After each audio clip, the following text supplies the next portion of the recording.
Hello, Ben. How are you doing? Hello, I am okay, though I'm slightly warm because I've closed the windows so that you can't hear my neighbours. I see. I've learned from previous videos, and I'm wearing short sleeves, which is going to help me, I think, on the temperature front. Do you want to tell us a little bit about who you are and what it is that you do? I'm Ben Proctor. I work for Data Orchard CIC, which is a social enterprise that helps organizations get awesome at using data, all become data savvy, all become data mature. We have a plethora of strap lines, but basically we do three things. So we help organizations with data strategy work, and as part of that, we're obsessed by this idea of data maturity and how organizations can be better or worse at using data. And we do research and analysis projects. So people just give us data and then we give them graphs. And then we do data for good projects, which are satisfying but not very lucrative projects involving data. And we work largely with the voluntary sector, but to a lesser extent with the public sector. Fabulous. Great. Awesome. And before we get into all the good data stuff, could you tell me what is your favorite amphibian and why? Well, my favorite amphibian would be the natterjack toad. And that's because though they are native to this country, they're very rare. And I've seen them only sparingly. And they're remarkably cute. And they get their name because natter or nadder is Old English for crawling. So, and jack is like a small thing. So they are small crawling toads. And they don't hop or jump. They just run, and they live on sand dunes, and they're just delightful in every way. Fantastic, fantastic. Well, I'll keep my eyes out, but by the sound of things, it'll take me quite a while to spot one. Yeah, in fact, if you spot one, you're probably breaking the law because you've probably disturbed a protected species habitat. So, I of course had a license to do that when I was spotting them. Absolutely, absolutely. Well, are you going to explain why? Are you going to explain why you've asked me about amphibians, or no? Fab. So onto the data stuff. Would you like to tell us what does a data mature organization look like? Well, in some ways, it looks like any other organization. So, to some extent, you can't necessarily tell a data mature organization from the outside. But from the inside, a data mature organization is quite effective. It knows what it's trying to achieve. It uses evidence throughout its decision-making processes, and it has a culture where people come in every day and go, how can we be a little bit better tomorrow? And there are such organizations around. Certainly we've done research in the voluntary sector, and there are some in the voluntary sector, but it's hard to get there. We think that once you're there, you probably carry on getting better, though we haven't been looking at it long enough to prove that conclusively. Interesting. And so what's the sort of data that you're talking about here that helps organizations become these super performing ones? Yeah, so data, we struggle, even though we're called Data Orchard, and we talk about data, we have a data maturity framework. We struggle a lot with whether the word data is in fact helpful, and whether information or evidence or other words would be better, because that's really at the heart of all of this stuff where people talk about being data driven or data enabled or data mature, or we're really talking about a process whereby you look at the evidence of the impact that you had and you try and think about ways you can have a better impact next time, and then you try and then you look at and so often that is going to be some numbers, but the word data often forces us into a framing where we are thinking about quantitative analysis, like we're thinking about counting things or extrapolating from graphs, that sort of thing, which is fine, but it should, certainly in our definition, it should encompass qualitative analysis. Like we're really talking about being evidence driven, and so the sort of specific bits of data that you're talking about is going to vary wildly given the context in which any individual's working or what the organization's doing. But yeah, you're broadly talking about, like, what are we trying to achieve, and do we understand what we're trying to achieve? Do we know what we have done? Can we draw a line from what we have done to the impact it's had on whatever we're here for? And can we make some guesses, estimates, models, predictions, prescriptions about what we might do differently that would have a better impact next time? I don't know if that's is that answering your question? Yeah, I think it does pretty well, Ben. So what are some of the impediments, do you think, to organizations from getting to this position of data maturity? I mean, I suppose one thing I'd say is I'm not sure data maturity is a binary state. So of course, yeah. you can it's a progression. It's a journey. So it's really about how can you get better at, or more data mature, get better at using data. So in the sector that I know you work in, and I've spent some time in local government, there are some structural barriers to that, because, like, ultimately, if you want to get better at using data, you need a culture where everybody comes in every day and says, let me have a look at what I did yesterday and identify all the things I got wrong, and then think about how I could do it differently. Or even more dangerously, let me have a look at all of the things you got wrong, and then together we could look at ways in which you could do things differently. And that's a very particular sort of culture, which is sort of the antithesis of bureaucracy. And so I'm not saying it can't be done in local government, but it's hard. And even when I've worked in local government, and I feel like we have managed to get that culture going, it's often been in a bubble, right? Yeah. Where we've protected a group of people from the rest of the organization and the rest of the culture. Yeah, that's the sort of, this is the well, I preferred what KPMG was saying thing. So, like, essentially it's very hard and it takes a lot of time, requires a lot of effort, which is and then a large consultant, I've got nothing against KPMG in particular. If they want to sponsor us to do any projects, we'd be very up for that. But, you know, a large and commercially successful organization turns up and says, it's actually really easy and it can be done quickly. You just need to give us a very large amount of money.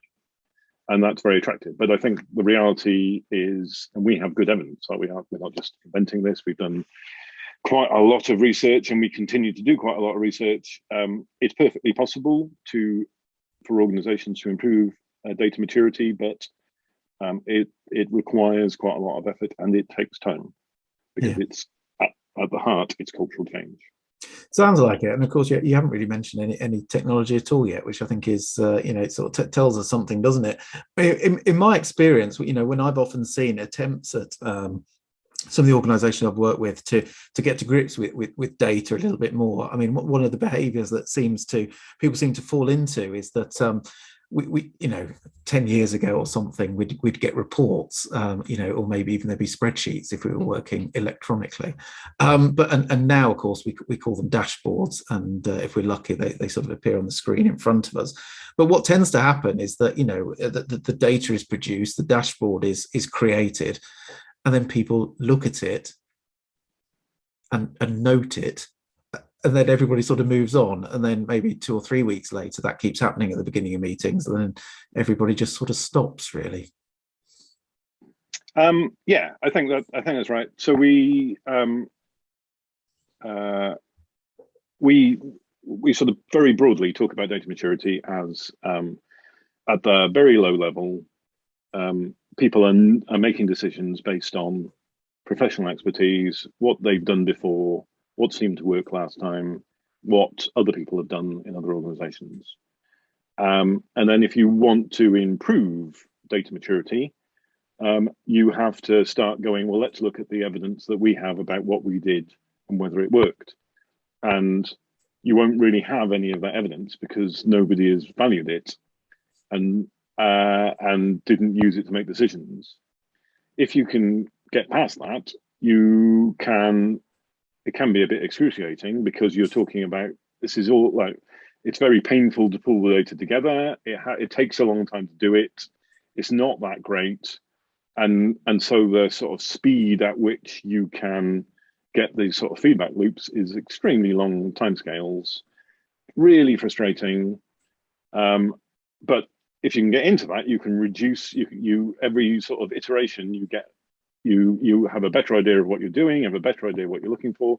You can get much faster, and you can get into kind of real time stuff, which is where dashboards actually potentially are helpful. And then beyond that, you can start to think, before we take this decision, let's model various ways in which this could play out and pick the optimum one. And then beyond that, you could potentially say, well, let's see if algorithms can actually advise us of things that we hadn't seen or opportunities that we just hadn't imagined. But that first step of, we don't use data at all, therefore the data is terrible and we don't value it because it's terrible, moving to let's start to use that, that's really painful. That is an area, I think, where the only opportunities I've seen have been kind of like leaders saying, no, this really is going to be how it's going to be. And there are all sorts of cultural dangers in there because there's a sort of one-way risk profile. So let's say I turn up as the brand new head of data of your organization, and I put some effort in, and I turn up and say, look, I reviewed your work for the past 6 months, and I've got some real insights. So those insights are either going to be, accidentally, you are a genius. Yeah. Or they're going to be, you are not a genius. But then they're not going to be fantastic. Your evidence-based decision making has been like, and so so that can be that can be really fraught. And then if leaders you'll often get kind of new leaders coming and going, we need better performance management, and then they with that, unless performance management is kind of seen, and it's very hard if in a culture where nobody is kind of values the data, less performance management is seen as let's all get around the table and see what's going on and then decide. Like it tends to be this kind of oppressive, I am going to arbitrarily score give everybody scores, and then one of the lowest scoring person is voted off Love Island or whatever, and that's so at that low data maturity level, there are all sorts of traps that make it very hard. And it's not, in general, I don't know about you, most of the people I work with want to do a good job. This is not about the individual people, it's about the culture in which they operate. And then I'm going on for a long time and I'll stop in a moment because you might want to say something, but I think especially local authorities operate in this wider ecosystem that makes it hard to have evidence-based decision making because ultimately strategy is set by politicians. I don't know if you've ever done any political campaigning, but political campaigning is really not about evidence-based decision making. It's about telling stories about that are not really founded in a lot of evidence, and then indeed or sort of decision-based evidence making. I think exactly, which is I mean, this is not kind of fundamentally wrong. It is just one of the factors that's in there. And of course, you have opposition councillors who have a vested interest in saying that everything the administration is bad. And so if they can find any evidence to support that, they will use it. And then you have journalists and campaign groups sitting on the outside. So I think it is especially hard for public sector organizations, local government organizations to find to like really find this path through where it can actually be safe for everybody to go, look at all the things we got wrong yesterday. Yeah, no, that is really, really interesting. So take it as a fact that the major challenge here is a cultural one, which I do completely agree with. Nonetheless, technology does play a part here, doesn't it? In terms of being able to surface data in the first place and then do something useful with it. Certainly, as in within local government, one of the big impediments has always been these big nasty line of business systems, which were didn't really like getting their data out in usable formats and stuff, and then simply that the lack of tools or the ability to use them very well to actually do something with it. Well, if you did get your hands on it, where are we at there, would you say, at the moment, in terms of we've talked a lot about the maturity around the culture of organizations. In terms of the maturity of the tech around this kind of stuff, is that an improving picture? I'd say you've got to say it's mixed. Yeah, of course. Heavily mixed. So I had a conversation a few days ago with somebody who works in a devolved government, and their job is explicitly a data task. And we were talking about a thing that they've done in their spare time, which is awesome. And one day soon, hopefully, we'll be able to they'll share it with the world. Yeah. And my role was mostly to go, this is amazing, and it's built on like stringing together all sorts of bits of open source stack. It's got GitHub Actions behind the scene doing, and I was saying this is amazing, and I've never played with GitHub Actions, and it's great implementation, and they were going, yeah, the contrast between what I can do in my spare time and what I'm permitted to do in my day job is very stark, and that's I think that's very there's a real mix. For digital people will be very familiar with this refrain, and data people have the same experience. They just have slightly different data needs, and so the sort of the tech is there. It's not necessarily implemented. It's hard. It's maybe a bit hard to implement safely. So, like, it's one thing. Some startup like playing fast and loose with GDPR. It's another thing if you've got looked after children records that you're trying to like. So I think there's that. And you are starting to see all sorts of better uses of interesting tech around. I think line of business systems. I've done a project for a central government department that gets a lot of its data from local government. My job was basically to sort of go and talk to people in local government about how they're using their systems. And I've been head of IT in local government. I'm not unfamiliar with the world, but I was still sort of slightly horrified by what I found. And you can see today what they were doing in 1966.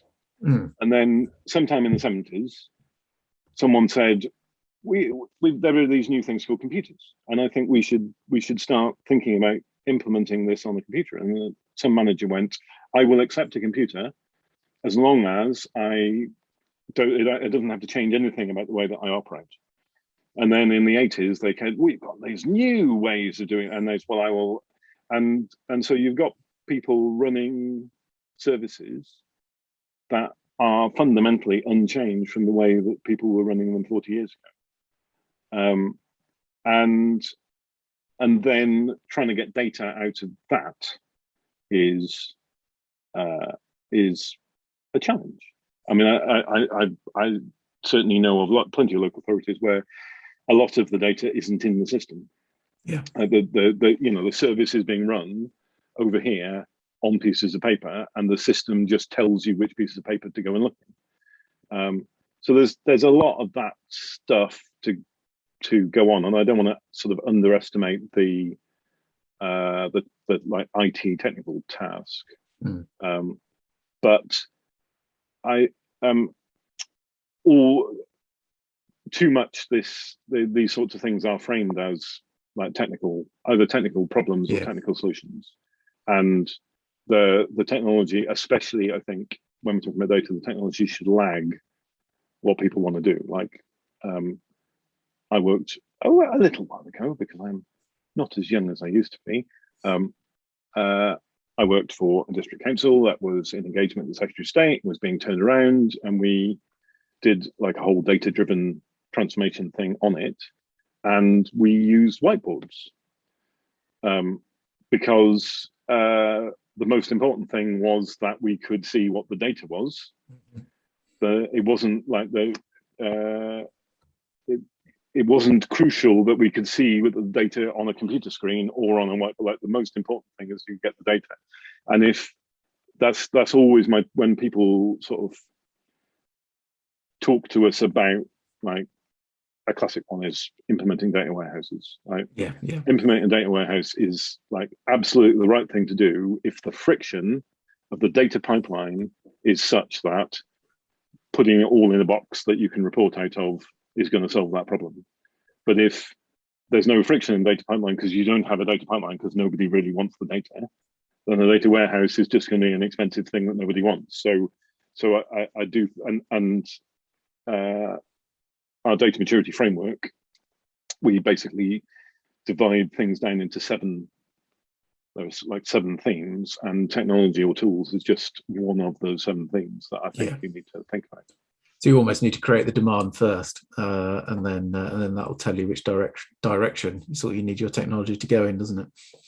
I would say so, or I'd be very suspicious if people are focused on the technology and are saying the reason that we can't do this is because the tech won't let us, because you will be able to, like, it might be really painful, but if you're not currently undergoing the pain to get the information out and to process it, then that demonstrates it can't be of that much value to you. So I'd really be focused. I'd be looking for, before talking about technology, you need to see that people actually value the data. Yeah, absolutely. So what sort of around the time, probably when we sort of first met each other, when we were considerably younger, slightly less cynical and generally more enthusiastic about, well, life, open data was a big thing, and it was the thing that was going to change the world, and all of that. And I think there were various government ministers talking about it being £1 billion industry and all of this kind of stuff.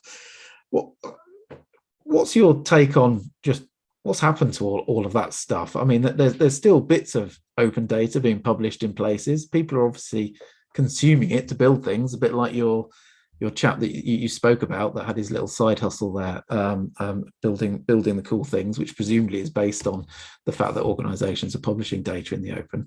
Well, how useful is it to an organization these days, do you think, to publish and indeed consume open data? So I think that this is this is a sort of particularly English/UK government framing. So I probably spend most of my time in Wales. Wales is still on the upward enthusiasm curve about open data. It's like there's a sort of increasing groundswell of, hey, we should be doing this open data thing. So I think like what's happened, especially in UK government, is it's to a certain extent become normalized, and so it's not Okay. as shiny as exciting. And there was a sort of, yeah, there was it was very heavily hyped.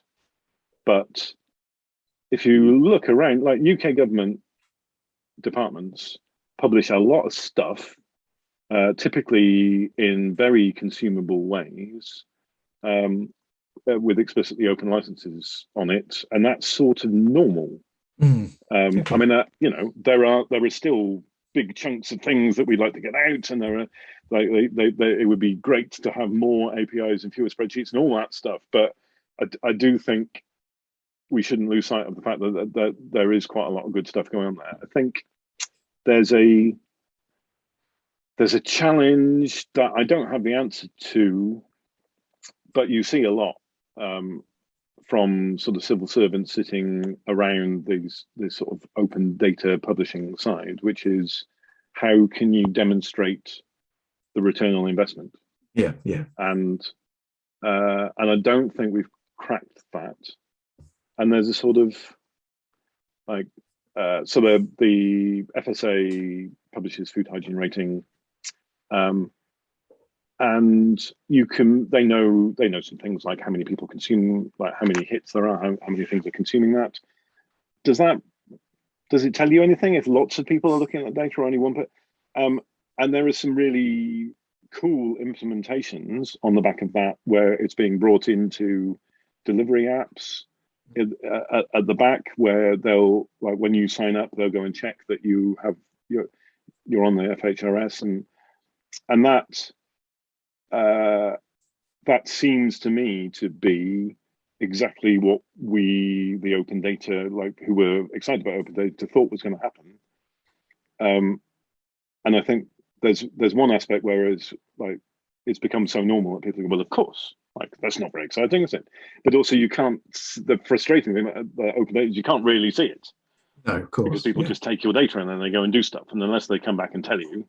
And so you do sort of encounter civil servants increasingly going, please tell us if you're using our data. And I suppose there is a risk there then that you'll get sort of new ministers coming in going, well, we should sell it. Yeah, yeah. And I'm sure those, I'm not close to it, I'm sure those conversations are going on. And we've never really cracked it at local government level, because really local government data only starts to create those sort of value add things when it's, in fact, that one I've just given you for Food Standards Agency, that is local government data. Like it's local government that goes and does the inspections and gives the rating scheme.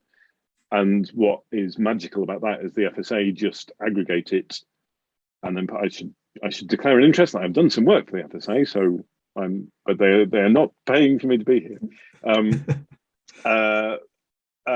And we don't, and the same with actually bus operated data and transport data. Again, that's so sort of sewn in. Like you expect now to Yeah, yeah.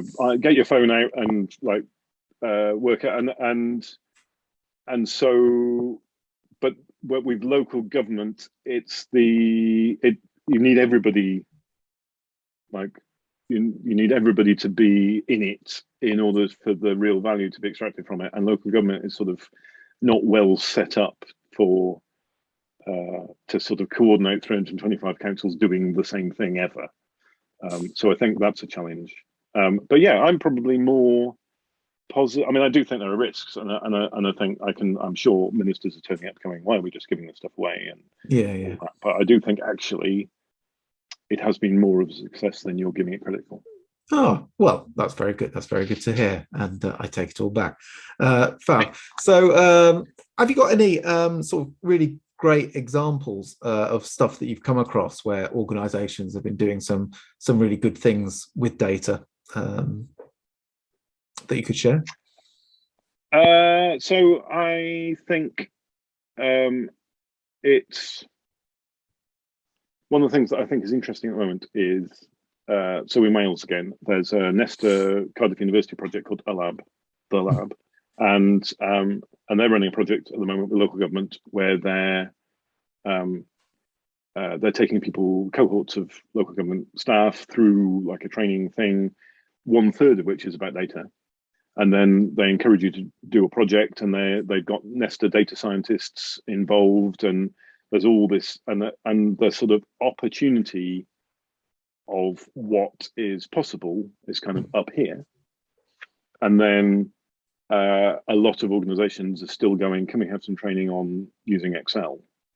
And so bridging that gap is, I think, is a real challenge. And then there's also from a data nerd point of view, like the cool things I want to point at are essentially shiny, like complicated things on maps, that sort of thing. Yeah. But actually, the real test of whether an organization is using data well is how effective is that organization at whatever its task is. Mm-hmm. And that's I would say that's harder to we don't like what is the way in which we would assess that. That said, I think some of the stuff that CAB has been doing,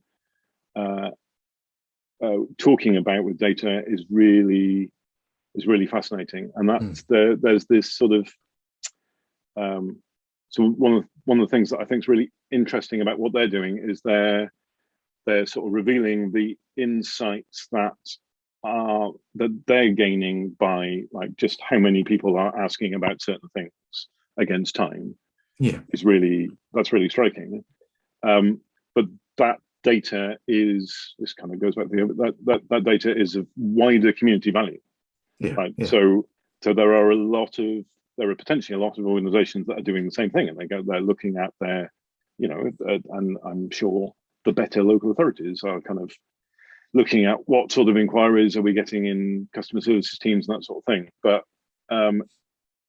it's still not that common, and I'm not getting it local, but it's not common for any organization to think, well, this is interesting to us.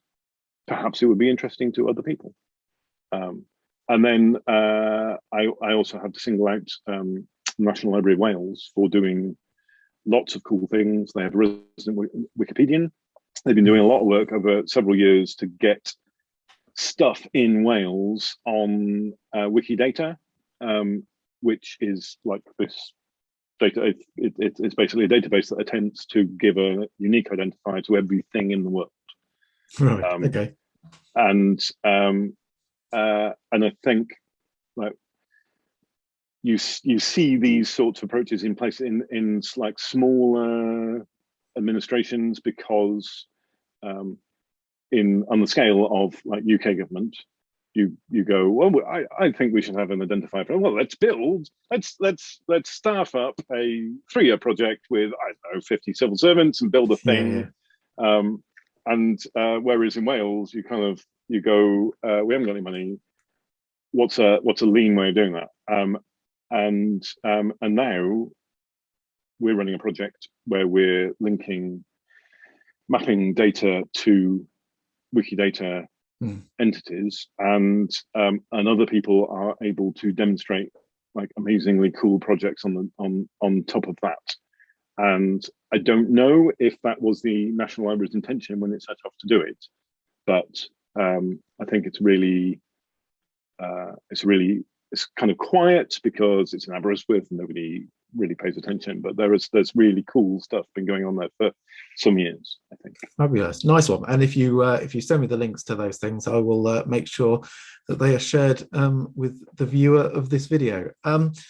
Fab, that's all been absolutely brilliant. Thank you, Ben, for taking us through that. I will, just before we close up, give you the opportunity, if you like, to explain the reference to amphibians at the beginning of the video. Oh, for the people who have survived this long. Exactly. Yeah. This is the Easter egg.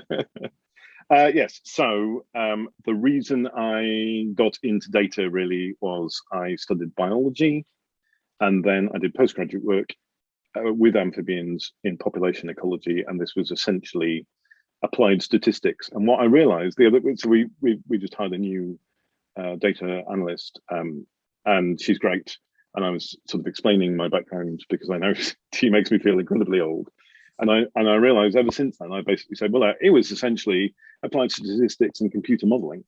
And I said this, and she looked at me slightly oddly, and I thought, yeah, we just say modeling now, don't we? Like 25 years ago, you had to specify that the modeling happened in a computer. But now all of the modeling always happens in computers. So yes, so that's why. And I actually have nothing to do with amphibians and haven't for years. But you have developed an unhealthy fixation with the fact that I once studied amphibians. Well, indeed, it's just that, despite the fact you haven't studied them for so long, you are still the most knowledgeable person about amphibians within my social I've got quite circle. into bats. I've got quite into bats recently, and there's loads of cool data stuff too, because bats use echolocation. There are lots of, you can basically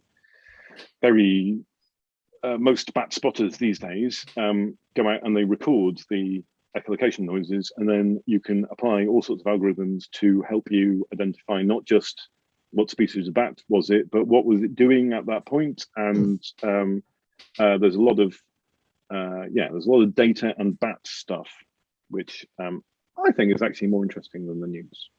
Oh, well, there we go. So there's quite the quite a headline to finish on. That bats are more interesting than newts. That is not what I was expecting to be the outcome of this discussion, but I'm very pleased I asked anyway.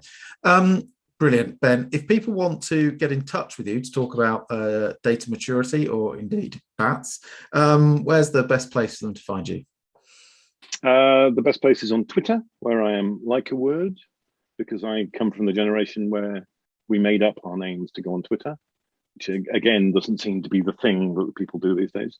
Or they can email ben@dataorchard.org.uk or visit the website, which is dataorchard.org.uk. Fantastic. Lovely job. And thanks ever so much for your time. Thank you. Okay. Cheers, mate. Bye.